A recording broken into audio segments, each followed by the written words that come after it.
Hi అండి. ఈరోజు మీకోసం ఒక కథ. కథలోకి వెళ్తే, నా మెటర్నిటీ లీవ్ కంప్లీట్ అయిపోయింది. ఇక ఆఫీస్‌కి వెళ్ళక తప్పదు. డైలీ కాకపోయినా వారంలో 2 రోజులు తప్పదు అంది రమ్య విచారంగా. ఎందుకంటే చంటి పాపకిప్పుడే 6 నెలలు నిండి 7వ నెల వస్తుంది. రమ్య ఒక సాఫ్ట్‌వేర్ ఉద్యోగిని. డెలివరీ కోసం లీవ్ ఉంటే దాన్ని 9వ నెల నుంచి 6 నెలలకి ప్లాన్ చేసి తీసుకుంది. ఇప్పుడు అది అయిపోవస్తుంది. జాబ్‌లో జాయిన్ కావాలి. చంటి పిల్లని ఎలా అని మదనపడుతున్నారు రమేష్, శేఖర్ దంపతులు. ఎంత లేదన్నా వారంలో 2 రోజులు వెళ్ళాలి తప్పనిసరిగా. శేఖర్ కూడా సాఫ్ట్‌వేర్ ఉద్యోగే. అలా అని వాళ్ళకి ఎవరు లేరు అనుకోటానికి వీల్లేదు. శేఖర్ తల్లిదండ్రులు పల్లెటూరులో ఉంటారు. పొలం పనులు చూసుకుంటూ. శేఖర్, రమ్య అప్పుడప్పుడు చూసి రావటమే తప్ప ఒక్కసారి కూడా ప్రేమగా తన దగ్గర ఉంచుకున్నది లేదు. భార్యాభర్తలిద్దరూ ఉద్యోగస్తులని ఇద్దరు వెళ్ళిపోతే తన తల్లిదండ్రులకి ఏమీ తోచదు అనే వంకతో పల్లెటూరులోనే ఉండనిచ్చారు. అలాగే రమ్య తన తల్లిదండ్రులను అసలే రానివ్వదు. కూతురు దగ్గర ఉండకూడదనే పాతకాల భావనను పెంచుకున్నదే. అలా అని పాపను రమ్య తల్లి దగ్గర ఉంచే ఉద్దేశం లేదు. అంతేకాదు, తన పిల్లను తల్లి సరిగా పెంచలేదు అనే పిచ్చి ఆలోచనతో పాపను తల్లికివ్వదు. ఇప్పుడు ఆఫీస్‌కి వెళ్ళాలన్నా, వర్క్ ఫ్రమ్ హోమ్ కూడా కష్టంగానే ఉంది ఇద్దరికీ. Day and night meetings. తమ సమస్యకి పరిష్కారంగా ఒక కేర్ టేకర్‌ని పెట్టి చూసుకోవడానికి పెట్టుకున్నారు. చంటి పాప మొదట్లో తల్లిని వదిలి కేర్ టేకర్ పద్మ దగ్గరకు వెళ్ళేది కాదు. కానీ క్రమంగా అలవాటు పడింది. ఫీడింగ్ టైంలో మాత్రమే రమ్య పాపను తీసుకునేది. అలా రమ్య, శేఖర్లు తమ ఉద్యోగాలతో సతమతమవుతూ యాంత్రిక జీవితంలో అలవాటు పడిపోయారు. అలాగే క్రమంగా ఎదుగుతున్న లాస్యను 2 సంవత్సరాలు నిండేసరికి ఒక ఇంటర్నేషనల్ స్కూల్లో వేశారు లక్షల ఫీజు కట్టి. ఉదయం నిద్ర లేవగానే లాస్యను బస్సులో పంపించేస్తారు. ఇక ఆ పిల్లల బాధ్యత ఆ స్కూల్ యాజమానిదే. తినిపించటం, బాత్ నుంచి అన్నీ చూస్తారు. రమ్య, శేఖర్లు రిలాక్స్గా ఉద్యోగాలు చేసుకుంటూ పై స్థాయికి ఎదిగారు. కానీ లాస్య వీరి ప్రేమకు దూరం అవుతూ వచ్చింది. ఇప్పుడు లాస్య దృష్టిలో తల్లి, తండ్రి అంటే తన ప్రోగ్రెస్ రిపోర్ట్ మీద సంతకం పెట్టే కేర్ టేకర్స్ అంతే. తన సంతోషాలు, బాధలు పంచుకునేది నేస్తం ఎవరంటే తను చిన్నప్పటి నుంచి చూసిన కేర్ టేకర్ లలితనే. కనీసం అమ్మమ్మ, తాతయ్య, నానమ్మల్ని కూడా చూసి ఎరగదు. అలాంటి పరిస్థితుల్లోకి నెట్టబడింది లాస్య. అందరూ ఉన్న అనాథలాగా అయిపోయింది లాస్య జీవితం. ప్రస్తుతం లాస్య ఇంటర్కి వచ్చింది. ఇక తాను కాలేజీలో చదువుకోవటానికి హాస్టల్కి వెళ్ళిపోవాలని నిశ్చయించుకుంది. తన తల్లిదండ్రులకు దూరంగా ఉండాలని తన మనోగతం. అది రమ్య, శేఖర్లకు లాస్య దూరం అవుతూ ఉందని విషయం నెమ్మదిగా అర్థమవుతుంది. ఇన్నాళ్ళు లాస్యను సరిగా పట్టించుకోలేనందుకు బాధ కూడా మొదలైంది. ఇప్పుడైనా ప్రేమ పంచాలి అని ఆలోచించసాగారు. రమ్య తన జాబ్కి రాజీనామా చేసి తన కూతుర్ని చూసుకోవాలని సంబరపడింది. మామ్, నాకు మీతో ఉండాలని లేదు. నేను హాస్టల్లోనే చదువుకుంటాను. అక్కడ నా ఫ్రెండ్స్ కూడా ఉంటారు. అదేంటమ్మా అలా అంటావు? మాకు మాత్రం ఎవరున్నారు నువ్వు తప్ప? నీకోసమే కదా రాత్రి పగలు కష్టపడి ఇవన్నీ సంపాదించింది. నువ్వు మాతో ఉంటేనే కదా మాకు సంతోషం అన్నారు రమ్య, శేఖర్లు. లాస్య నవ్వింది. అసలు మీరు నాకేమవుతారు? తల్లిదండ్రులు అనే ఫీలింగ్ నాకు రావటం లేదే. నాకు ఊహ తెలిసాక కేర్ టేకర్ పద్మ, ఆ తర్వాత ఆ స్కూలు. ఎప్పుడైనా ప్రోగ్రెస్ రిపోర్ట్ మీద సైన్ చేసేటప్పుడు పేరెంట్స్ మీటింగ్కు మీరు వచ్చేవారు. మీరే నా పేరెంట్స్ అంటూ. అంతే తప్ప మన మధ్య ఆ రిలేషన్ ఏముంది? అంది కోపంగా, ఆవేదన కలిసిన స్వరంతో. ఇంకెప్పుడు ఇలా చెప్పి నన్ను ఆపాలని ట్రై చేయవద్దు. నా లైఫ్ను డిస్టర్బ్ చేయవద్దు. నా నిర్ణయం మారదు అని విసవిస వెళ్ళిపోయింది తన లగేజ్ తీసుకుని వెళ్ళటానికి తన రూమ్కి. లాస్య చర్యకు అవాక్కైపోయి బాధతో తలలు పట్టుకుని కూలబడ్డారు సోఫాలో. వారిద్దరికీ తమ గతం, తాము చేసిన తప్పిదాలు గుర్తురాసాగాయి. లాస్య కోరుకున్న తల్లిదండ్రుల ప్రేమ లభించలేదని వారి మీద కోపంతో హాస్టల్లో చేరింది. ఆ తర్వాత అలా వెళ్ళిన లాస్య హాస్టల్లో చేరింది. రూమ్లోకి వెళ్ళి తన లగేజ్ని పడేసి మంచం మీద కూర్చుని ఏడవసాగింది. తన గతం తాలూకు గాయాలు రగులుతూ ఉంటే పసిప్రాయం నుంచి అందరికీ దక్కే అమ్మ ప్రేమ తనకి దక్కలేదు. ఊహ తెలియని వయసులో అమ్మ స్పర్శ కావాలనుకున్నప్పుడు లేదు. ఎవరో ఆ పాత్రని భర్తీ చేసేవారు. ఆ స్పర్శ నచ్చకపోయినా తప్పనిసరి. ఏడ్చి ఏడ్చి అలసి నిద్రపోయిన వేళ అలసిన అమ్మ పొత్తిళ్లలో చేరేది. ఆ స్పర్శను ఆస్వాదిస్తూ ఇంకా కావాలనుకునేసరికే తెల్లారిపోయిందేమో అమ్మ ఒక దిండును పక్కన పెట్టి వెళ్ళిపోయేది. అమ్మ కోసం అసహనంగా కదిలి వగచి అలసి నిద్రపోయిన చిన్ని తల్లి బాల్యం అలా అరకొరగా దొరికిన అమ్మ ప్రేమను ఇంకా కావాలనుకునే లోపే కార్పొరేట్ చదువు రక్కసి కూరలు చాచి లాస్యనెత్తుకుపోయింది తల్లి దగ్గర నుంచి.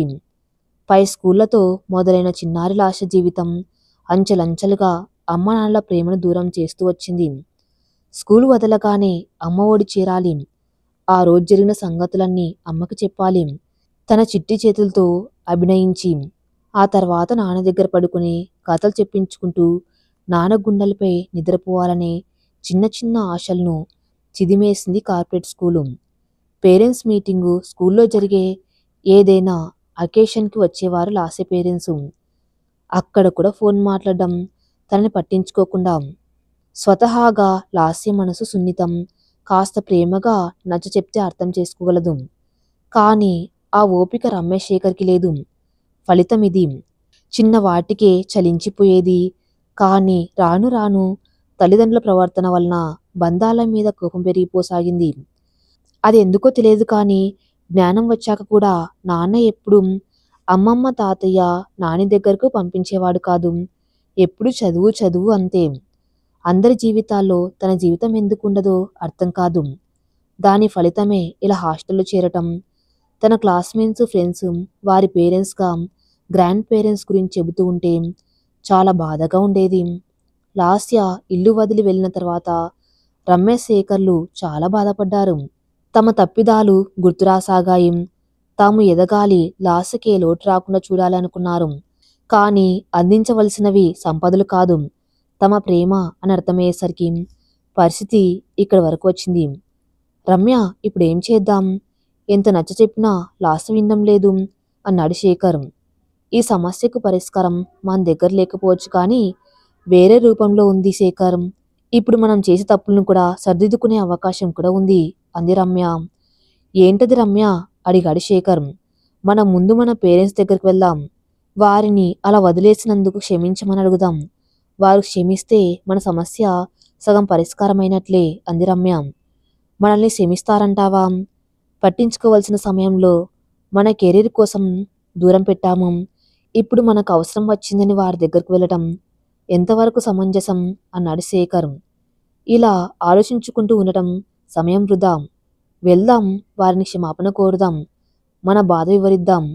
అటుపైన వారి ఇష్టం, మన్నిస్తారో లేదో అంది రమ్య బాధగా. అంతేలే, ఏదైనా మన వరకు వస్తే గాని తెలియదు ఆ బాధ విలువ. సరే పద అంటూ కారులో ముందుగా శేఖర్ తల్లిదండ్రులను కలవటానికి బయలుదేరారు శేఖర్ రమ్య. లాస్యలో మార్పు రావటానికి పరిష్కారం దిశగా రమ్యశేఖర్ల అడుగులు పడతాయి. అలా అనుకునే తడువుగా రమ్యశేఖర్లు ముందుగా శేఖర్ వాళ్ళ తల్లిదండ్రులు ఉండే పల్లెటూరు వైపు బయలుదేరారు. తమ కారులో బయలుదేరారు. అలా వెళ్తూ వెళ్తూ రమ్య తన తల్లిదండ్రులను కూడా శేఖర్ వాళ్ళ తల్లిదండ్రులు ఉండే ఊరికి అర్జెంటుగా రమ్మని మాట్లాడేది ఉందని ఫోన్ చేసింది. వీళ్ళు వెళ్లేసరికి మధ్యాహ్నం అయింది. శేఖర్ తల్లిదండ్రుల ఇల్లు రోడ్డుకు ఒకవైపు ఉంది. అది పెంకుటిల్లు. ఇంటి ముందు చక్కని వాసారం, ఎవరైనా కూర్చోటానికి ఇంటి ముందు బంతి చామంతి మొక్కలతో కలకల్లాడుతూ ఉంది. రోడ్డుకు అటువైపు పచ్చని పంట పొలాలు. చూడగానే చాలా ప్రశాంతంగా అనిపించింది ఇద్దరికి. ఇప్పటి వరకు పడిన బాధ అంతా ఎవరో చేత్తో తుడిచేసినట్లు. ఇన్ని సంవత్సరాలు ఇంత ప్రశాంతతను ఎలా దూరం చేసుకున్నారో అర్థమైంది. ఇంటి బయట నిలబడ్డారు ఇద్దరు. లోపలికి వెళ్ళాలంటే అపరాధన భావం. ఇంటి ముందు అలికిడి కావటంతో ఇంట్లోంచి బయటికి వచ్చింది శేఖర్ తల్లి కమలమ్మ. 6 పదుల వయసు కనుక మసకబారాయి. ఎదురుగా ఉన్నది ఎవరో గుర్తించక ఎవరు అంది. అమ్మా, నన్ను క్షమించు అంటూ శేఖర్ ఆమె కాళ్ల మీద పడి చిన్న పిల్లాల రోధించసాగాడు. లేనాయనా, నా కళ్ళు సరిగా కనిపించక గుర్తుపట్టలేదు. ఏమనుకోకు. అయినా నువ్వు నా కాళ్ళ మీద పడ్డమేంటి బాబు అంది శేఖర్ని లేవనెత్తుతూ. లేదత్తయ్యా, మేం తప్పు చేశాము. మీరు మన్నించవలసిందే అంది రమ్య కమలమ్మ చేతులు పట్టుకుంటూ. ఇంతలో పొలం నుంచి శేఖర్ తండ్రి రఘురామయ్య వచ్చాడు. ఇంటి ముందు కారాగి ఉండటం హడావిడి మాటలు వినిపించాయి. ముందుకు నడిచాడు. తండ్రి వచ్చిన అలికిడి విని తల్లి దగ్గర నుంచి పరుగున తండ్రి వద్దకు చేరి అతని కాళ్ళు పట్టుకున్నాడు శేఖర్. ఏంటి బాబిదంతా లే అని ప్రేమగా మందలించారు రాఘవయ్య. అమ్మా నాన్న మీరిద్దరూ మమ్మల్ని మన్నించామంటేనే మీ పాదాలను వదులుతాను అన్నాడు కన్నీరు పర్యాంతమవుతూ. రఘురామయ్య శేఖర్ని లేవనెత్తు. పిల్లల మీద తల్లిదండ్రులకు కోపం ఎప్పటికి రాదు బాబు. ఇంట్లోకి పదండి. ఎంత దూరం నుంచి వచ్చారు? అలసిపోయి ఉంటారు. స్నానం చేసుకుని తిని సేద తీరండి. తర్వాత మాట్లాడుకుందామన్నాడు. కమలమ్మ వంటకు సిద్ధం చెయ్యి. నేను తోటకు వెళ్ళి మంచి మామిడి పళ్ళు కొబ్బరి బోండాలు తెస్తాను అని ఇంకో మాట మాట్లాడే అవకాశం లేకుండా బయటికి వెళ్ళాడు. శేఖర్ రమ్య భారంగా లోపలికి అడుగుపెట్టి తండ్రి చెప్పినట్లు రెడయ్యారు. ఇంతలో కమలమ్మ వేడి పాలు తీసుకుని వచ్చి ఇద్దరికీ ఇచ్చింది. అమ్మ, ముదిమి వయసులో మీ బాగోగులు చూడకుండా మా కెరియర్ అనే స్వార్థంతో మిమ్మల్ని ఒంటరి వారిని చేసి వదిలేశాము. కొడుకు మీద మీరు పెట్టుకున్న ఆశ, నమ్మకాన్ని తుడిచేశాను. నీకు నా మీద కోపంగా లేదా అన్నాడు. నాకు నా బిడ్డ దూరమయ్యాక కానీ మీ బాధ నాకు అర్థం కాలేదు అన్నాడు పశ్చాత్తాపంగా. నాయనా, ఏ తల్లిదండ్రులైనా పిల్లలు ఎదుగుదలనే కోరుకుంటారు అని ఊరడించింది. రమ్య ఫోన్ అందుకుని హుటాహుటిన వచ్చారా పేరెంట్సు అన్నపూర్ణ, ప్రభాకరం. వారిని చూసి పరుగున చేరి తల్లిని హత్తుకొని మన్నించమని రోధించింది రమ్య. నేను చాలా పెద్ద తప్పు చేశానమ్మా నాన్న. ముఖ్యంగా నువ్వు మన్నించాలి. నీ పెంపకాన్ని అవమానించాను. నీ పెంపకం వల్లనే నేను ఈ స్థాయికి చేరాను అన్న విషయం మరిచి అహంతో నా బిడ్డను మీ ప్రేమకు అలాగే మా అత్తమామల ప్రేమకు దూరం చేశాను అని బావురుమంది. ఊరుకో తల్లి, ఏదో తెలియనితనం మీది. ఈ పల్లెటూరులో మా దగ్గర ఆ చదివి ఏం నేర్చుకుంటుంది? దాని బాగు కోసమే కదా మీరలా చేశారు. అయిన తల్లి కూతుళ్ళు మధ్య క్షమాపణలేమిటి? పిచ్చి తల్లి అంది అన్నపూర్ణ ప్రేమగా రమ్య తలను నిమురుతూ. లేదమ్మా, మేము క్షమించరాని తప్పు చేశాము. మీకు చేసిన అన్యాయానికి ప్రతీకగా మా లాస్య మాకు శిక్ష వేసింది అంది ఏడుస్తూ. అప్పుడే ఇంట్లోకి అడుగు పెడుతున్న రఘుమామయ్య ఆశ్చర్యంగా చూస్తూ, ఏమన్నావు రమ్య? లాస్య మీకు శిక్ష వేయటమేంటి? అసలేం జరిగింది చెప్పండి అని ప్రశ్నించాడు. చెబుతాను నానా, జరిగిందంతా అన్నాడు శేఖర్. మీరే మా సమస్యను పరిష్కరించాలి. ముందు జరిగిన చెప్పండి అన్నాడు గంభీరంగా రఘురామయ్య. శేఖర్ తండ్రి రఘురామయ్యకు ఇంకా తల్లి అత్తమామలకు జరిగిన విషయం వివరించసాగారు. మాకన్నా లాస్యను ఉత్తమ స్థాయిలో చూడాలనే ఉద్దేశంతో ఇద్దరం ఎంతో కష్టపడి కెరియర్ ప్లాన్ చేసుకున్నాం. కానీ ఇలా జరుగుతుందనుకోలేదు. మేము పేరెంట్స్గా మా ప్రేమను మాత్రమే దూరం చేయలేదు, గ్రాండ్ పేరెంట్స్ అయినా మీ ప్రేమను కూడా దూరం చేశాము. లాస్ట్ దృష్టిలో మేము గార్డియన్స్గా దోషులుగా నిలబడ్డాం. ఇది ముమ్మాటికి మా తప్పే. మేమే కాదు, మా లాంటి తరం అందరూ చేస్తున్న తప్పు. కెరియర్తో పాటు కుటుంబం కూడా ముఖ్యమే. కెరియర్ కోసం త్యాగం చేసామనుకుంటున్నాం, కానీ కుటుంబానికి దూరం జరిగిపోతున్నాం. ఒక రకంగా బాధ్యతల నుంచి ఎస్కేప్ అవుతున్న మీ వంకతో ముదిమి వయసులో ఉన్న మీరు, పసి వయసులో ఉన్న పిల్లలు మా నుంచి కోరుకునేది ఏముంటుంది? కాస్త ప్రేమ, వారితో గడిపే సమయం, అంతేగా. ఇవే వారికి పెద్ద ఆస్తులు. ఇదే వారికి మానసిక ధైర్యం. ముఖ్యంగా ఇలాంటి ప్రేమ దొరకని పిల్లలు అందరూ ఉన్న అనాథలు. ఇలాంటి పిల్లలు పెద్దయ్యాక తప్పుదారి పట్టే అవకాశం ఉంది. మా అదృష్టం కొంత బాగుండి లాస్య కోపంతో హాస్టల్లో మాత్రమే ఉంది. వేరే నిర్ణయం తీసుకోకుండా ప్రస్తుతం లాస్యను ఎలా అయినా ఒప్పించి మా దగ్గరే ఉంచుకుని చదివించాలి. తాను కోల్పోయినా కోరుకుంటున్న ప్రేమను అందించాలి. ఇది మీ వల్లనే సాధ్యం నాన్నగారు. మా ఇంకో విషయం, మీరు, అత్తయ్య, మామయ్య అందరం కలిసే ఉందాం. నా మాట కాదనకన్నా నాన్న అన్నాడు శేఖర్ తండ్రి చేతులు పట్టుకుని ప్రాధేయపడ్డాడు. అవును మామయ్య అంది రమ్య. అలాగే రమ్య తన తల్లిదండ్రుల వంక తిరిగి, మీరు కూడా మాతోనే ఉండాలంది. తల్లి తండ్రి చేతులు పట్టుకుని, ఈ తర్వాత మాట్లాడుకుందాం. ముందు లాస్తిని మార్చాలి. సమయం మించిపోలేదు. తనకు మనం ఉన్నామని భరోసా ఇవ్వాలి. అందుకేం చేయాలి అనేది మనం అందరం ఆలోచించాలి అన్నారు రఘురామయ్య. నాన్నగారు మీరేం చెప్పినా వినడానికి సిద్ధంగా ఉన్నాం. ఏం చేయమంటారు అన్నాడు శేఖర్. ఇప్పుడు నువ్వు కాదు చేయవలసింది, నేను చేస్తాను. ముందుగా లాస్య ఉన్న హాస్టల్కి వెళ్ళి తనను మన ఇంటికి ఇక్కడికి తీసుకుని వస్తాను. తనకు మా ప్రేమనివ్వటం నుంచి మార్పు ప్రయత్నిద్దామంటూ రమ్య తల్లిదండ్రులు వైపు తిరిగి చూస్తూ, మీరు కూడా ఇక్కడే కొన్నాళ్ళు ఉండండి లాస్య కోసం. మనం అందరి కోరిక అదే కదా, ఏమంటారు అన్నాడు. తప్పకుండా ఉంటాం అన్నారు ప్రభాకరం, అన్నపూర్ణ. సరే మంచిది, నేను ఇప్పుడే బయలుదేరుతాను. శేఖర్ పద తన హాస్టల్కి అన్నాడు. శేఖర్ చాలా సంతోషించి తండ్రి వెనక బయలుదేరాడు లాస్యని తీసుకురావడానికి. లాస్య ఉండే హాస్టల్కి వచ్చారు శేఖర్, రఘురామయ్య గారు. శేఖర్ హాస్టల్ బయటనే ఉండిపోయాడు. రఘురామయ్య లోపలికి వచ్చి లాస్య పేరు చెప్పి కావాలని అన్నారు. వార్డెన్ ఆయనతో కబురు పెట్టారు. నాన్న, కలవాలిన ముసలాయన వచ్చారా? ఎవరతను అనుకుంటూ కిందికి వచ్చింది లాస్య. అమ్మ లాస్య ని ప్రేమగా పిలిచారు. మీరెవరండి? నేను ఎలా తెలుసు మీరు నాకేమవుతారు అని సందేహంగా అడిగింది. నేను మీ తాతయ్యన్ తల్లి, మీ నాన్నకు తండ్రిని అన్నారు రఘురామయ్య. తండ్రి అనగానే కోపం కట్టలు తెంచుకుంది లాస్యలో. ఓహో అలాగా అండి, అయితే మీరెవరో నాకు తెలియదు, వెళ్ళండి అంది.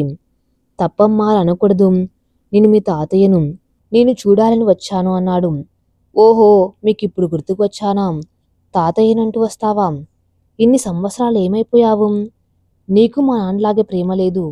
నా చిన్నతనంలో ఎంతలా ఏడిచాను. నాకు తాతయ్యలతో ఆడుకోవాలని, నానితో బామ్మతో కథలు చెప్పించుకోవాలని ఎంతో ఆశపడ్డాను. నాన్న నన్ను పంపించకపోతే నువ్వు రావచ్చు కదా. ఇప్పుడు వచ్చి ప్రేమ కురిపిస్తే నాకు ప్రేమ పుడుతుందా? తాతగారు నాకెవరూ లేరు, ఇక సెలవు వెళ్ళండి, మీ కొడుకుని తీసుకుని అని కోపంగా తన రూమ్లోకి వెళ్ళబోయింది లాస్య. ఆగమ్మ, ఒక్క క్షణం, నేను చెప్పేది విని తర్వాత నీకు నచ్చిన నిర్ణయం తీసుకో అన్నారు. లాస్య ఆగింది. ఈ మాత్రం అడిగినందుకు సంతోషించారు.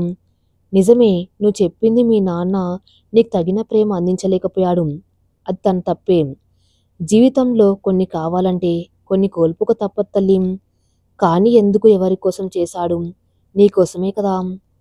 అప్పుడు నీది పసి వయసు కాబట్టి ఏ చెప్పినా అర్థం కాదు. కానీ ఇప్పుడు నీకు ఆలోచించే వయసు వచ్చింది కాబట్టి చెప్తాను విను. నా కొడుకు కష్టపడి చదివి పైకి వచ్చాడు.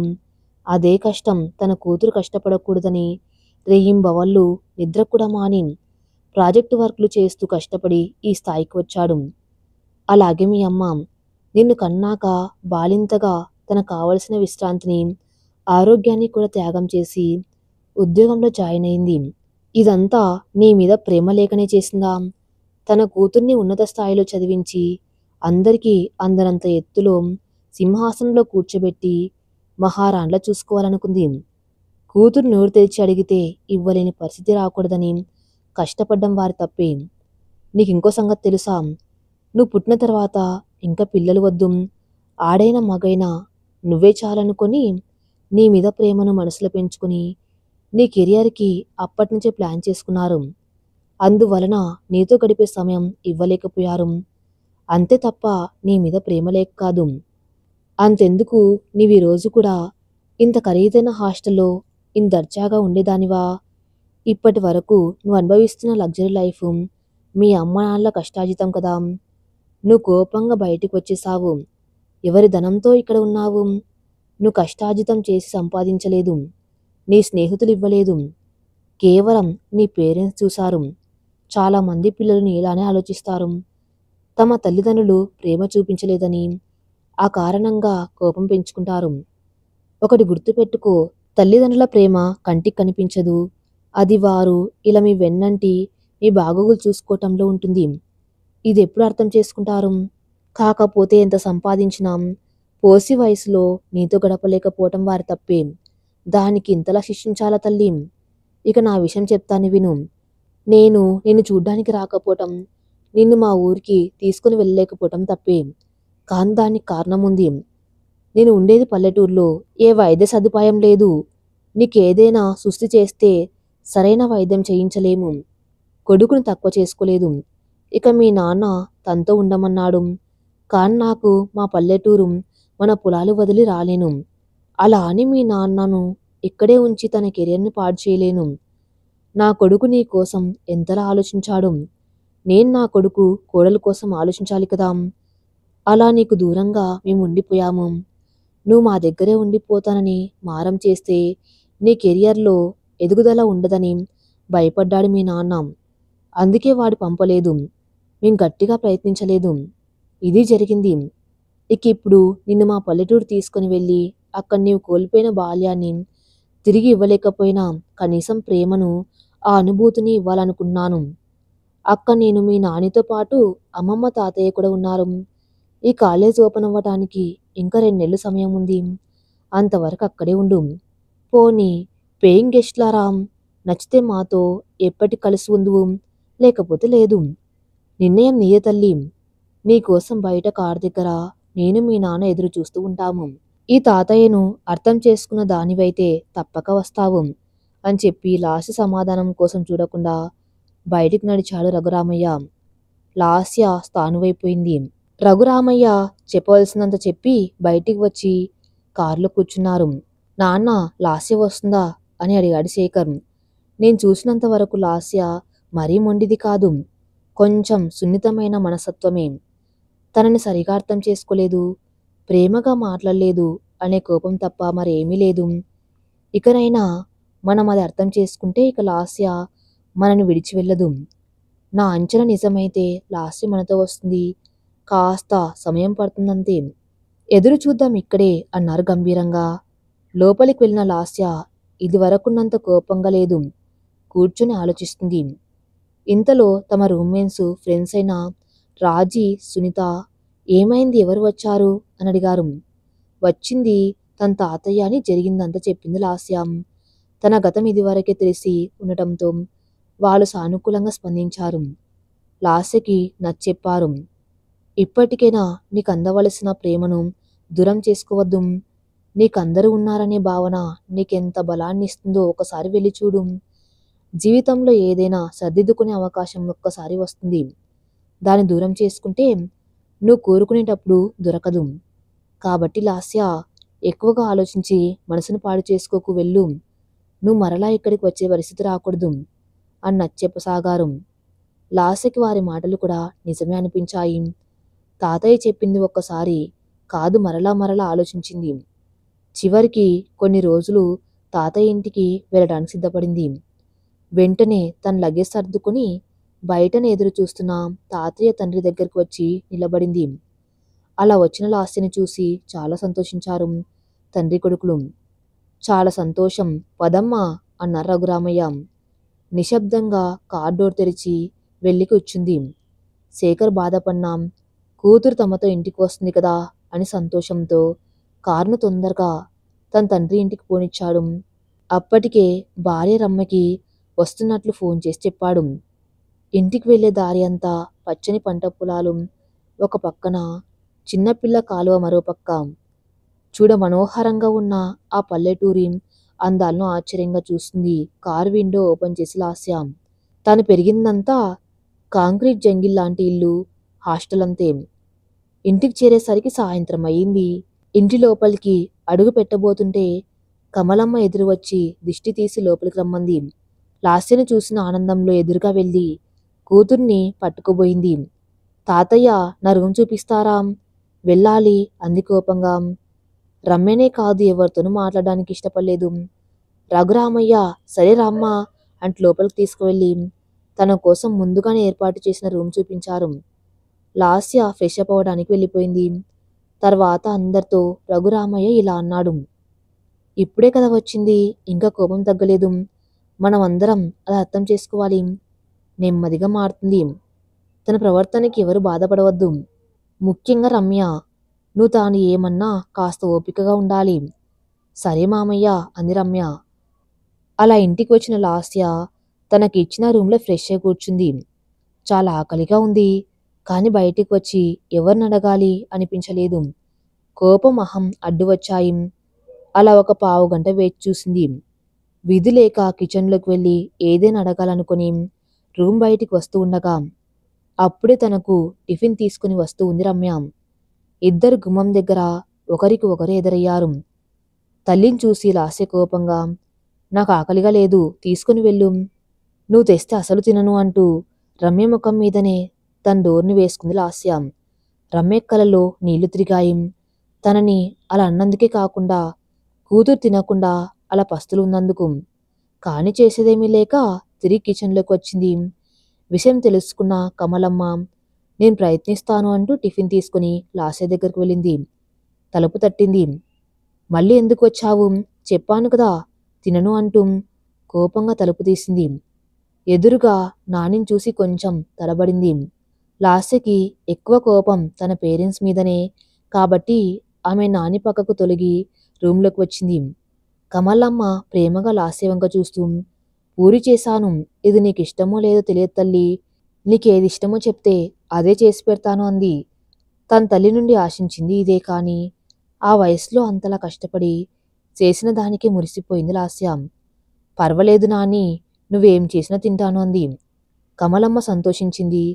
మనవరాలి తలపై ఆప్యాయంగా తడుతూ, నా మీద తాతయ్య మీద కోపంగా ఉందా అని అడిగింది. ఉండేది నాని, కాని డాడీ నన్ను పంపించకపోతే అది నీ తప్పు ఎలా అవుతుంది? అయినా నువ్వు తాతయ్య రావచ్చు కదా, ఎందుకు రాలేదు అంది బాధగా.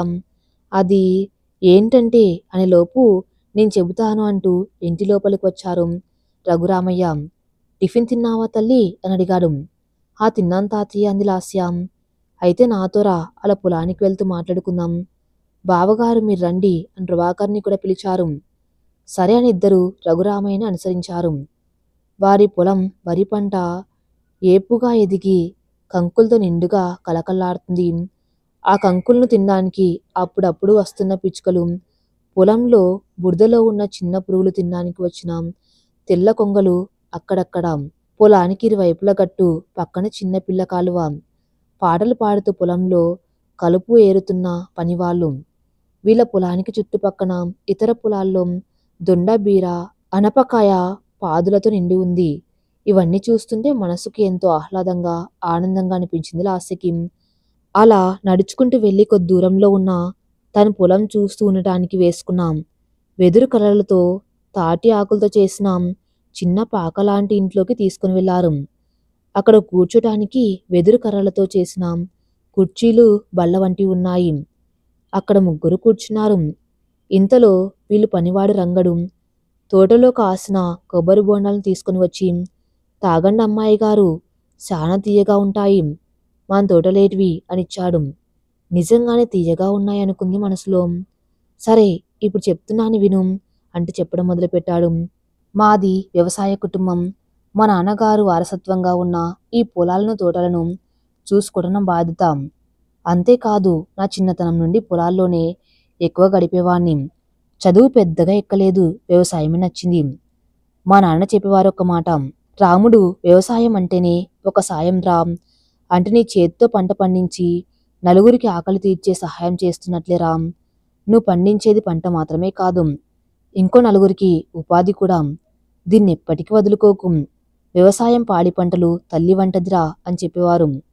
ఎందుకో నాకు ఆ మాటలు మాతృపదేశంలా అనిపించేవి. అంతే, నా జీవితం వ్యవసాయంతో ముడివేసుకుని పోయింది. అందుకే ఈ పొలాలను ఊరిని వదిలి ఎక్కడికి పోలేని బాధ అయింది. కానీ నా కొడుకు శేఖర్కి ఈ బాధ్యతను వారసత్వంగా ఇవ్వలేకపోయాను. వాడికి వ్యవసాయంతో లాభం కన్నా నష్టమే ఎక్కువ అనే భావనతో ఉండేవారు. ఆరోగ్యం గల మనిషికి అప్పుడప్పుడు అనారోగ్యం తప్పదు. అలాగే పంటలకు తెగులు అనే అనారోగ్యం వస్తుంది. మనం వైద్యం చేసుకుని మందులు వాడుతున్నట్లే పంటలకి అంతే, తెగులు పడితే మందులు వాడాలి. అది కూడా ప్రమాదకరమైన రసాయనాలది కాకుండా సేంద్రియ ఎరువులు వాడాలి. అయితే నేటి తరం ఒకసారి నష్టం వచ్చిందని ఆకలి తీర్చే అమ్మలాంటి పొలాన్ని అమ్మేస్తున్నారు. అయినా మనిషి సంపూర్ణంగా తల్లి గర్భం నుంచి బయటపడడానికి 9 నెలలు ఎదురు చూడాలి. అలాగే అదే మనిషి ఒక్కోసారి వైకల్యంతో జన్మిస్తే ఆ తల్లి ఆ బిడ్డను వదిలేదు కదా. ఇది అంతే. నేను అదే భావనతో ఈ వ్యవసాయాన్ని తల్లిగా భావిస్తాను, వదలలేను. అలా అని శేఖర్ ఎదుగుదలను భవితలను దూరం చేయలేను. కాబట్టి తనకు నచ్చినట్లు సిటీలోనే చదివించాను. ఉద్యోగంతో అక్కడే అలవాటు పడ్డాడు, స్థిరపడ్డాడు. ఇక నేను ఈ వ్యవసాయాన్ని వదిలి రాలేను. ఇది జరిగినది అని చెప్పి దీర్ఘంగా శ్వాస విడిచారు రఘురామయ్య. తాత చెప్పింది విని నిజమే కదా అని ఆలోచించసాగింది. మరి మీరెందుకు రాలేదు అని ప్రభాకరం వైపు తిరిగి చూస్తూ అడిగింది. చెప్తాను తల్లి, ఇంతవరకు చెప్పే సమయం అవసరం లేదు కాబట్టి చెప్పలేదు అంటూ తన కారణం వివరించసాగారు. నేను మీ అమ్మ వాళ్ళ దగ్గరకు రాకపోవడానికి మా కారణాలు మాకున్నాయి తల్లి. రమ్యకే ఇష్టం లేదు తన దగ్గర ఉంచుకోవటం అనే మాటలు చెప్పి వారి మధ్య దూరం పెంచడం తప్పు అని భావించి ఆ విషయం దాటేశారు. మా వయసు పెరుగుతూ ఉంది. వీటితో పాటు అనారోగ్యాలు వచ్చాయి. సొంత ఊరు కన్నతల్లి వంటిదంటారు. మేం ఉన్న ఊరు పల్లెటూరు అయినా పిలిస్తే పలికే డాక్టర్లు, చుట్టుపక్కల వాళ్ళు, స్నేహితులు ఉన్నారు. మరీ అంతగా విషమించడం జరిగితే మీ అమ్మ వాళ్ళకి చెప్పవచ్చు. అంతేకాని వారి దగ్గర ఉండిపోవడం అంటే వారికి మాకు కష్టమే. వాళ్ళ ఉద్యోగాలు చేసుకుంటున్నారు. వారికి భారంగా మేము ఉంటే వాళ్ళ ఉద్యోగాలు ఎలా చేసుకుంటారు? అదే ఇక్కడైతే మాకు సౌకర్యంగా ఉంటుంది. అంతేకాదు ఇక్కడ కూలి పనికి వెళ్ళే వాళ్ళ పిల్లలకు నేను విద్య నేర్పిస్తున్నాను ఉచితంగా. దీంతో నాకు కాలక్షేపం అవుతుంది. ఈ కారణం వల్లనే మేము అక్కడికి రాలేకపోయాము, ఉండలేకపోయాము. ఇక నీ విషయానికి వస్తే నీ మీద ఎన్నో ఆశలు పెట్టుకున్నారు. ఎంత ఖర్చైనా పర్వాలేదు, బాగా చదివించాలనుకున్నారు. సంపాదించింది ఎవరి కోసం? నీ కోసం కదా వాళ్ళు కష్టపడేది. అలాంటి పరిస్థితుల్లో నిన్నిక్కడ ఉంచాలని కోరుకోవటం ఎంతవరకు కరెక్టు? అంతేకాదు ఇక్కడి నుంచి కాలేజీలు, సదుపాయాలు కూడా ఉండవు. ఇదమ్మా జరిగింది. ఇందులో ఎవరి తప్పు లేదు. నీ కోపం సహజం. దానికి కారణం నీ పసితనం. అప్పుడు నీ స్నేహితులు, తోటివారిని చూసి నీకలా కావాలనిపించింది. అందులో నీ తప్పు ఏమీ లేదు తల్లి. మేం కూడా అప్పుడప్పుడు రావాల్సింది లాస్యం. ఇది మా తప్పే అని కన్నీరు పెట్టుకున్నారు ప్రభాకరం గారు. తాతయ్య మాటలకు కరిగిపోయి, అయ్యో తాతయ్య, అలా అనకండి, నాదే తప్పు. ఇలా నా తల్లిదండ్రుల గురించి ఆలోచించలేకపోయాను అంది లాస్య శాంతంగా, సంతోషంగా. వెంటనే రఘురామయ్య గారు కూడా లాస్య దగ్గరికి వచ్చి, ఇవన్నిటిని గురించి ఇప్పుడు తలుచుకుని విచారించడం వృధా తల్లి. ప్రస్తుతం నువ్వు కోల్పోయిన ఆనందాలన్నీ కాకపోయినా కొన్నైనా తీర్చడం మా ధర్మం. ఇక మీదట కూడా ఈ విషయం గురించి నువ్వు బాధపడకూడదు. అడుగు తల్లి, నీకేం కావాలో? ఇద్దరు తాతలు, మీ నాన్న ఉన్నాం అన్నారు. తాతయ్య నాకేం వద్దు. ఒకవేళ కావాలన్నా సమయం వచ్చినప్పుడు మీ ఇద్దరిని అడుగుతాను. సరేనా అంది నవ్వుతూ. మరి మీ నాన్నను అన్నారు ప్రభాకరం గారు అంతే కోపంతో రగిలిపోతూ. వాళ్ళ సంగతి అడక్కండి. వాళ్లకు నేను ఏమీ కాదు. ఇంకోసారి వాళ్ళ పేరు తలిస్తే ఇక్కడి నుండి హాస్టల్కి వెళ్ళిపోతాను. అనవసరంగా నా మూడ్ను పాడు చేయకండి అంది కోపంగా లాస్యం. సరే సరే తల్లి, పద, అలా మన తోటలు కూడా చూసి ఇంటికి వెళ్దామన్నారు రఘురామయ్య. సరే అని ముందుకు కదిలింది లాస్యం. కాలం ఎప్పటికీ ఒకేలాగా ఉండదు కదా. తన పని తాను చేసుకుంటూ పోతుంది. కాలం మారిందంటారు కానీ అది కాదు మారేది మనిషే. అది మంచి ప్రవర్తన లేక చెడుక అనేది అతని వ్యక్తిత్వం మీద, చుట్టూ ఉన్న పరిస్థితుల మీద ఆధారపడి ఉంటుంది. అలాగే లాస్యం మనసులో కూడుకుపోయిన ఆ నాలీచిత భావాలను నెమ్మదిగా కరిగనారంభించాయి. కమలమ్మ అన్నపూర్ణమ్మతో పొద్దున్నే లేచి స్నాననాదులు ముగించుకొని పూజ చేసుకోవడం, రఘురామయ్య గారితో పొలానికి వెళ్ళటం, అక్కడ వ్యవసాయం చేస్తున్న విధానం చూడ్డం, ఆ తర్వాత ప్రభాకరం గారి దగ్గర రామాయణం మహాభారతంలా అంతరార్థం, శాస్త్రీయతను తెలుసుకుంటూ ఉంది.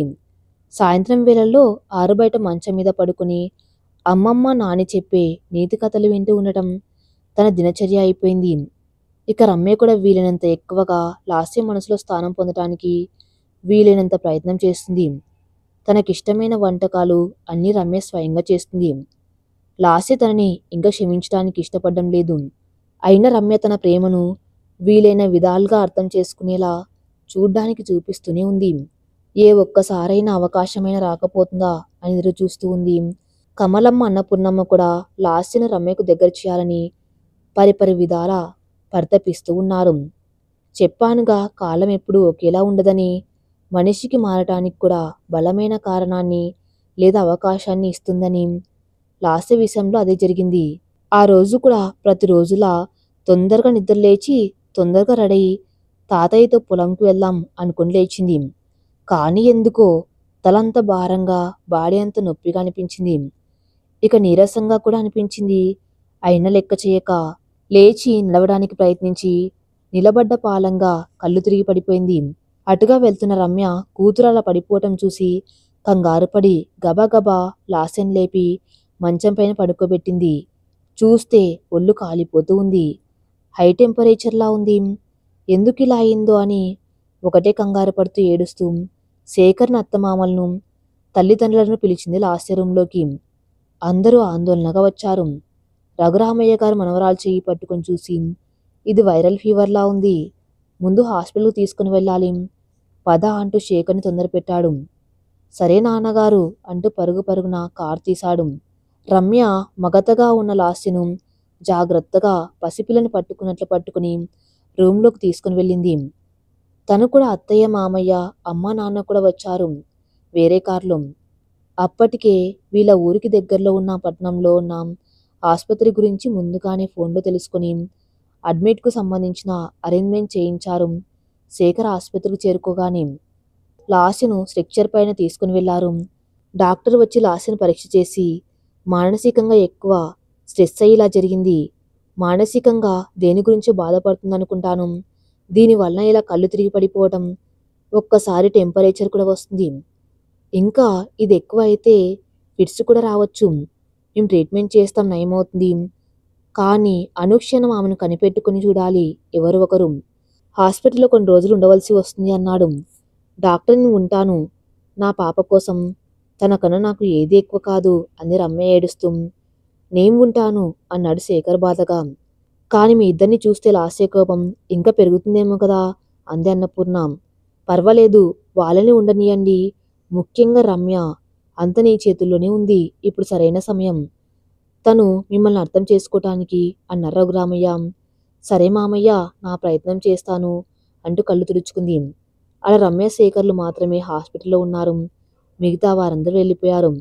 ఎంత ధైర్యంగా అనుకున్నా మళ్ళీ లాస్యకు ఎదురుపడితే మరలా తను ఎలా రిసీవ్ చేసుకుంటుంది అనే సందేహం వేధిస్తున్నాం. తల్లి ప్రేమ వారించి తన ధర్మం నెరవేర్చమంది. రమ్య లాస్య పక్కనే ఉంటూ అనుక్షణం కనిపెట్టుకుని చూసుకోసాగింది. శేఖర్ ఎంత చెప్పినా వినకుండా తిండి నిద్ర మానేసి మరి లాస్యకు కంటిన్యూ ట్రీట్మెంట్ జరుగుతుంది. సిలైన్స్ పెడుతున్నారు. అలా 2 రోజులు గడిచేసరికి లాస్యలో కొంత కదలిక వచ్చింది. ఆ రోజు రాత్రి లాస్యకు మెలకు వచ్చింది. అంత మగతగా ఉంది. దాహంగా అనిపించి నీళ్లు తాగుదామని నెమ్మదిగా లేవడానికి ప్రయత్నించింది. అంత మగతగా ఉంది. అలాగే లేచి వాటర్ బాటిల్ అందుకుపోతూ తన కాళ్ళ దగ్గర నిద్రపోతున్న రమ్యని చూసి ఒక రకమైన ఉద్వేగానికి లోనైంది.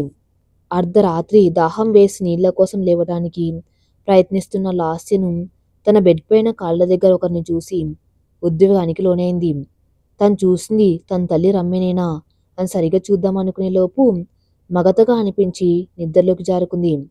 కాని ఆ అలికిడికి రమ్యకు మెలకు వచ్చింది. కూతురు కదలడం చూసి లాస్య మెలకు వస్తే తనని ఎక్కడ చూస్తుందో, చూసి అసహ్యించుకుంటుందో అని కంగారుగా లేచి రూమ్ బయటికి వెళ్ళిపోయి నర్సుని పిలిచి లాస్య దగ్గర ఉండమని చెప్పి గబాగబా వెయిటింగ్ హాల్లోకి వెళ్ళిపోయింది. రమ్య అలా కంగారుగా వడివడిగా వస్తున్న రమ్యని చూసి లాస్యకి ఏదైనా జరిగిందా అని గాబరగా ఎదురెళ్ళి అడిగారు శేఖర్. జరిగిన విషయం అంత చెప్పింది రమ్య. హమ్మయ్యా, లాస్య చూడలేదు కదా, సంతోషం అన్నాడు శేఖర్ తేలిగ్గా ఊపిరి తీసుకుంటూ నిట్టూర్చాడు. అలా నిద్రలోకి జారిన లాస్యకు తెల్లవారుతూ ఉండగా పూర్తిగా మెలకు వచ్చింది. తన పక్కన మంచానికి దగ్గరగా కుర్చీలో కూర్చుని ఉన్న నర్సును చూస్తూ ఏదో గుర్తు చేసుకుంటుంది. నెమ్మదిగా తల విదిలించి, ఏమైంది, ఏదైనా ప్రాబ్లమా అని అడిగింది నర్సు. హా, ఏం లేదు, రాత్రంతా మీరే డ్యూటీ చేశారా, వేరే నర్సా అని అడిగింది లాస్య. మేము ఎవరూ కాదు, మీరు అడ్మిట్ అయిన దగ్గర నుంచి మీ నాన్నగారు పగలు, అమ్మగారు రాత్రి చూసుకుంటూ ఉన్నారు. మేము ఎంత చెప్పినా వాళ్ళు వినకుండా కంటికి రెప్పలా చూసుకున్నారు. ఎంతోమంది పేషెంట్లను చూసాం, వారి పేరెంట్స్ని చూసాం, కానీ ఇంత ప్రేమను చూపించే పేరెంట్స్ని ఎప్పుడూ చూడలేదు. మీరు చాలా అదృష్టవంతులు, ఇలాంటి తల్లిదండ్రులు ఉండటం అని చాలా ఆనందంగా చెప్పింది ఆ నర్సు. అంతే, ఒక్కసారి భావోద్వేగానికి లోనైంది. నిజమా ఇదంతా? అయితే రాత్రి నేను చూసింది మా అమ్మనేనా? నేను చూస్తే తనను కోప్పడతానని బయటికి వెళ్ళిపోయిందాం. నా తండ్రి కూడా. ఇన్ని రోజులు నేను మా అమ్మ నాన్నను సరిగా అర్థం చేసుకోలేకపోయానా? నా కోపంలో అర్థం లేదేమో. నా చిన్నతనంలో జరిగిన దానికి ఇంకా మనసులో వారి పట్ల అయిష్టతను ఇప్పటి వరకు పెంచుకొని తప్పు చేస్తున్నానా అని పరిపరి విధాలుగా ఆలోచిస్తూ ఉండగా రౌండ్స్కి వచ్చిన డాక్టర్ లాస్యను పరీక్షిస్తూ ఇప్పుడు ఎలా ఉంది అని అడిగారు. ఐ ఆమ్ ఫైన్ డాక్టర్ అంది నవ్వుతూ. ఓకే, ఈరోజు నిన్ను డిశ్చార్జ్ చేస్తున్నాను. ఇప్పుడు నీకు ఏ ప్రాబ్లం లేదు.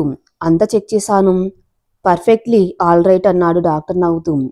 థ్యాంక్ యూ డాక్టర్ అంది లాస్య. థ్యాంక్ యూ నాకు కాదు, మీ పేరెంట్స్కి చెప్పు. మేము జస్ట్ ట్రీట్మెంట్ చేశాము. కానీ నీ పేరెంట్స్, నర్సు, ఆయమ్మలు చేసే సేవలన్నీ చేశారు. మేమెంత చెప్పినా వినకుండా కంటికి రెప్పలా కాపాడుకున్నారు అన్నాడు అదే చిరునవ్వుతూ. లాస్య ఆశ్చర్యంగా ఉంది. ఇందాక నర్సు అదే మాట అనింది, ఇప్పుడు డాక్టర్ కూడానా? అంటే తప్పు నా ఆలోచనలోనే ఉందేమో అనిపించింది. వారిపై కోపం క్రమంగా తగ్గుతుంది. అసలు వారు అలా ఎందుకు చేయవలసి వచ్చిందో అని వారి వైపు నుంచి ఆలోచించడం ఆరంభించింది. తనలో వారి పట్ల పశ్చాత్తాపం, అపరాధన భావం మొదలైంది. డాక్టర్ డిశ్చార్జ్ చేస్తున్నారు అని తెలుసుకుని రమ్య, శేఖర్లు సంతోషించారు. శేఖర్ ఆ ఫార్మాలిటీస్ పూర్తి చేయటానికి రిసెప్షన్కి వెళ్ళాడు. రమ్య మాత్రం రూమ్ బయట నిలబడి మామయ్యకి తన తల్లిదండ్రులకు ఫోన్ చేసి విషయం చెప్పింది. మామయ్యను బయలుదేరి రమ్మంది లాస్యను తీసుకుని ఇంటికి రావటానికి. కానీ రఘురామయ్య రమ్యను వారిస్తూ వాళ్ళని తీసుకొని రమ్మన్నారు. ఎంతకాలం లాస్యకు ఎదురుపడకుండా ఉంటారు? ఇకనైనా మీరు తనకు కనిపించాలి, మాట్లాడాలి. తను మీ మాట వినడానికి ఇష్టపడకపోయినా పర్వాలేదు, ప్రయత్నించండి అన్నారు. ఇక చేసేదేం లేక నిస్సహాయంగా బయట నిలబడి ఉంది. ఇంతలో లాస్య తన పక్కనే ఉన్న నర్సుతో రమ్యని పిలవమని చెప్పి పంపించింది. రూమ్ నుండి బయటికి వస్తున్న నర్సుకి బయటనే నిలబడి ఉన్న రమ్యని చూసి లాస్య రమ్మంటుంది అని చెప్పింది. రమ్య శుభ్రమాచారాలకు లోనైంది. అలాగే నెమ్మదిగా లోనికి వెళ్ళింది. తలెత్తి లాస్యను చూడలేక తన బెడ్ను ఆనుకొని కిందికి చూస్తూ నిలబడింది. కొన్ని క్షణాలు ఇద్దరి మధ్య నిశ్శబ్దం చోటు చేసుకుంది. లాస్య నెమ్మదిగా బెడ్ దిగబోతూ పడబోయింది. వెంటనే రమ్య తన చేతిని గట్టిగా పట్టుకుంది పడకుండా. వదలకమ్మా ఈ చేతిని, అలాగే ఉండనియ్యి. నేను చిన్నప్పటి నుంచి కోరుకున్నది ఇదే ఇదే. నిన్ను, నాన్నను, మీరు చూపే ప్రేమను తప్పుగా అర్థం చేసుకున్నాను. నేనే కాదు, నాలాంటి ఎందరో పిల్లలు తమ తల్లిదండ్రులను ఆ వయసులో అలాగే అర్థం చేసుకుంటారు. మీరు పేరెంట్స్ చాలా గొప్పవారమ్మా. మా ఎదుగుదల గురించే మీ సుఖాలను, జీవితాలను త్యాగం చేసుకుంటున్నారు అంటూ కన్నీళ్ల పర్యాంతమై రమ్య కాళ్లపైన పడింది క్షమించమంటూ. వెంటనే రమ్య లాస్యను పైకి లేపి, తప్పు మా వైపు కూడా ఉంది తల్లి. మీ వయసుతో మీ ఆలోచనలు అర్థం చేసుకోకుండా మీ ఆనందాలు దూరం చేస్తూ కేవలం సంపాదన మీద దృష్టి పెట్టడం మా తప్పేం. అంతేకాదు నీకు నీ గ్రాండ్ పేరెంట్స్ ప్రేమను కూడా దూరం చేయటం ముమ్మాటికి మా తప్పేం. అవును లాస్య, ఇదంతా మా తప్పేం. అందుకు బాధపడుతున్నాం నేటికి. ఇప్పుడు ఈ విధంగా అయినా నీకు మా ప్రేమను పంచాలి అని ప్రయత్నం చేస్తున్నాము. ఇక నీకు మా మీద కోపం పోకపోతే నువ్వే శిక్ష విధించినా భరిస్తాం అన్నాడు అప్పుడే అక్కడికి వచ్చిన శేఖర్ కూడా. అంత మాట అనకన్ నాన్నగారు, మీరు ఏదైనా నా మంచి కోరే చేశారు. కానీ నా చిన్న మనసుకు అర్థం కాదు కదా, మీరే మన్నించాలి అంది శేఖర్ చేతులు పట్టుకుంటూ. రమ్య ఆనందంతో కళ్ళు ఒత్తుకుంటూ, తల్లిదండ్రులు పిల్లల మధ్య క్షమాపణలేంటి లాస్య అంటూ ఆప్యాయంగా దగ్గరికి తీసుకుంది. అవును తల్లి అన్నాడు శేఖర్ కూడా లాస్య తల నిమురుతూ. కానీ మీకు ఒక శిక్ష మాత్రం వేస్తాను, ఖచ్చితంగా భరించాలి. తప్పదు ఇద్దరు అంది లాస్య. లాస్యను ఆసుపత్రి నుంచి ఇంటికి సంతోషంతో తీసుకువచ్చారు రమ్య దంపతులు. కూతురు తమను అర్థం చేసుకుంది అనే ఆనందం ఇద్దరి ముఖాల్లో కనిపిస్తుంది. రఘురామయ్య గారు ఇదంతా గమనించి చాలా సంతోషించారు. లాస్య ఆరోగ్యం గురించి అడిగారు. తాతయ్య, నా ఆరోగ్యం చాలా బాగుంది. ఇంకా గుడ్ న్యూస్ కూడా ఉంది తాతయ్య అంది సంతోషంగా. ఏంటమ్మా అది అన్నారు. అమ్మా నాన్న మీద నా కోపం పోయింది. ఇన్ని రోజులు వాళ్ళని తప్పుగా అర్థం చేసుకున్నాను. వారి ప్రేమను అర్థం చేసుకోవటానికి ఇన్ని సంవత్సరాలు పట్టింది అంది. రఘురామయ్య ఇదంతా విని చాలా సంతోషిస్తూ, అయితే వాళ్ళ మీద కోపం పోయినట్లేగా, ఇక వాళ్ళను శిక్షించేది ఏమీ లేదుగా అన్నారు నవ్వుతూ. లేదు తాతయ్య, వాళ్ళకే శిక్ష మీకు కూడా ఉంది.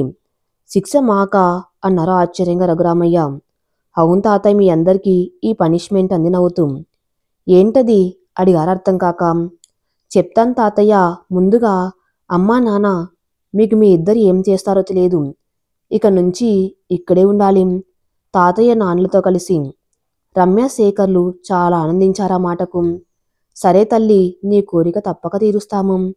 ఇది శిక్ష కాదు మా తల్లిదండ్రులను వదిలి దూరంగా ఉన్న మా తప్పును సర్దిద్దుకునే అవకాశం అనుకుంటున్నాను అన్నారు ఇద్దరు. అలాగే రమ్య, నేనిక నుంచి ఉద్యోగానికి వెళ్ళను. మీ అందరినీ చూసుకోవటమే నా బాధ్యత. వెంటనే శేఖర్ కూడా నా బిజినెస్ పనులను కూడా ఇంటి నుంచి చాలా వర్క్ కంప్లీట్ అయ్యేలా చూసుకుంటాను. అమ్మ నాన్నలతో నీతో కూడా కలిసి ఉన్నట్లు ఉంటుంది అన్నారు. అంతేకాదు, మనం అందరం కలిసి ఇక్కడే ఉండాలి. అమ్మమ్మ తాతయ్య మీరు కూడా మాతోనే ఉండాలి అంది లాస్య. మేమా? ఎందుకమ్మా? ఇబ్బంది కదా. నిన్ను అప్పుడప్పుడు చూడ్డానికి వస్తాం, లేదా నీకెప్పుడు రావాలనిపిస్తే అప్పుడు మా ఇంటికి రా అన్నారు అన్నపూర్ణమ్మ దంపతులు. లేదు, లాసే మాటే నా మాట కూడా. మీకు మాత్రం ఎవరున్నారు రమ్య తప్ప, కాబట్టి అందరం ఇక్కడే కలిసి ఉందాం. ఇక ఈ విషయంలో చర్చలకు తావులేదు అన్నారు. రఘురామయ్య గారు నవ్వుతూ రమ్య లాస్యలు చాలా సంతోషించారు. రఘురామయ్య కూడా సరే అండంతో. ఇక చివరి శిక్షగా ఒకటే ఒకటి ఉంది అందరికీ అంది లాస్య చిరునవ్వుతూ. ఇంకా శిక్ష? అది అందరికా? అది ఏమై ఉంటుంది అని ఆందోళన చెందుతున్నారు అందరూ. ఇప్పుడు నా చదువు అయిపోగానే హాస్పిటల్ నుండి ఇంటికి వచ్చాక వ్యవసాయానికి సంబంధించిన చదివే చదువుతాను అంది. మన ఊరికి మన పొలాలకు ఉపయోగపడేలా అవసరమైన ఆధునిక పద్ధతిలో సేంద్రియ వ్యవసాయం పద్ధతులు నేర్చుకుంటాను. ఇంకా ఆఖరుగా నా నిర్ణయం ఒకటి ఉంది. అది మీరందరూ ఖచ్చితంగా వినాల్సింది. అది ఏంటంటే, నేను చేసుకోబోయేవాడు ఖచ్చితంగా వ్యవసాయం చేసుకునేవాడిని చేసుకోవాలి అంది. అది కూడా మనందరికీ దగ్గరగా ఉండాలి, పట్నం బాట పోకూడదు. తాతయ్యలు మీరెలా వెతుకుతారో మీ ఇష్టం అంది నవ్వుతూ. అంత ఆనందకరమైన శిక్ష వేస్తే కాదనగలమా బంగారు తల్లి? అందరం కలిసే ఉందాం. నీవు కోరిన వరుణ్ణి తప్పకుండా తీసుకుని వచ్చి అంగరంగ వైభవంగా నీ పెళ్లి జరిపిస్తామన్నారు రఘురామయ్య ప్రభాకర్లు ఆనందంగా. లాస్య చిన్నితనంలో కోల్పోయిన ఆనందాన్ని ఇప్పుడు ఒక్కొక్కటిగా తన చెంత చేరసాగాయి. ఆ ఆనందంతో పట్టణానికి చదువుకోవడానికి వెళ్ళిన లాస్య మంచి ర్యాంక్ సాధించి ఎంతో సంతోషంతో తన లక్ష్యం నెరవేర్చుకునే దిశగా తాతయ్య ఇంటికి బయలుదేరింది. లాస్య తన తాతయ్య తండ్రి సహాయంతో గమ్యం చేరిందని ఆశిద్దాం. ఇక ఈ కథ ఇంతటితో సమాప్తం. మరిన్ని మంచి స్టోరీస్ కోసం నా ఛానల్ని ఫాలో అవుతూ ఉండండి. Thank you for listening.